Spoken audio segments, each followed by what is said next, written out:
La candidata del PSOE al Congreso por Valencia, María Teresa Fernández de la Vega, ha pedido el voto en el acto de inicio de la campaña electoral, en la que los socialistas valencianos van a apostar por los valores que representa la formación y que detalló durante el mitin. El próximo día 9 de marzo, las urnas se van a llenar de votos que van a decir sí al futuro, sí al progreso, sí al talante y sí a la confianza.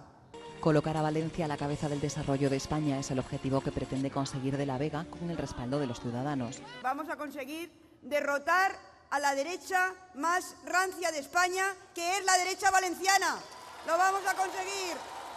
Entre todos demostraremos que aquí no hay feudos que valgan, que aquí no se pueden poner más veces puertas a la libertad y al progreso que quieren la gran mayoría de los valencianos.